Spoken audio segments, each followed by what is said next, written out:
আল্লাহ বলতেছে এত সুন্দর করে বানাইছে,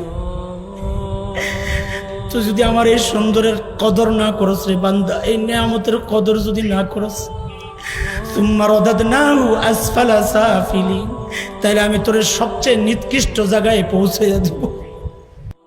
অচিরে টের বাবা কি করতেছ, খুব শিগগির জানবা। ও মুসলমান, খুব শিগগির জানবা তুমি যা করছো এর রেজাল্ট কিন্তু খুব শিগগির পাওয়া যাবা।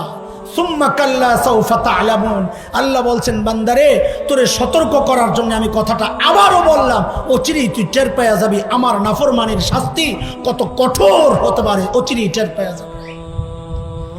আল্লাহ তাআলা বলছেন একদম চক্ষুষ তুমি দেখবা, সামনে থেকে দেখবা, স্পর্শ হবে তোমার জাহান্নামের শাস্তি কত ভয়ঙ্কর তুমি টের পাবা। শেষ আয়াতের তাফসীর তরজমা একটু করে আমি শেষ করে দিব।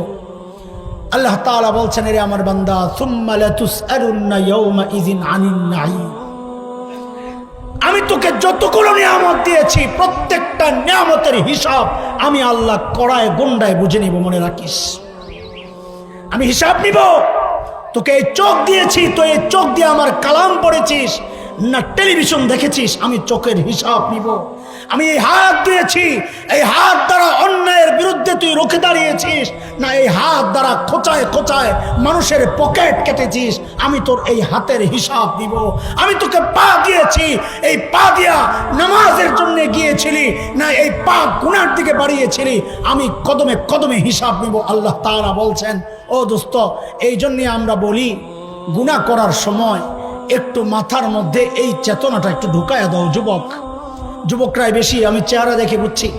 শেষ কথা তোমাদের জন্য এক ভাই একটা উদাত্ত আহ্বান জানাচ্ছি, হৃদয়ের গহীন থেকে এই একটা ফরিয়াদ তোমাদের কাছে আল্লাহর ওয়াস্তে হাত জোর করে বলে যাই, গুনার দিকে যখন পা বাড়াও এখন থেকে মাথার মধ্যে ওই কথাটা ঢুকায় নাও। খোদার কসম, যদি দিল আর দিমাগের মধ্যে এই কথাটা ঢুকাইতে পারো, আমি নিশ্চিত ইনশাআল্লাহ তোমাকে ওই চেতনা, ওই অনুভূতি ইনশাআল্লাহ গুনাহ থেকে বাঁচাইয়া দিবে ইনশাআল্লাহ তাআলা।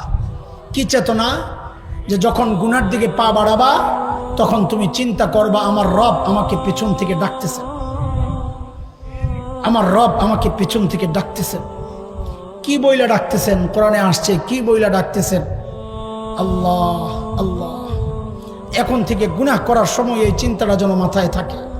প্রত্যেকটা মানুষকে বলতেছি, বুড়া বুড়ি, যুবক কিশোর সবাইকে বলছি, গুনার দিকে পা বাড়ানোর সময়, গুনাহ করার সময় প্রত্যেকের দিল আর দিমাগের মধ্যে যেন এই কথাটা থাকে যে আমার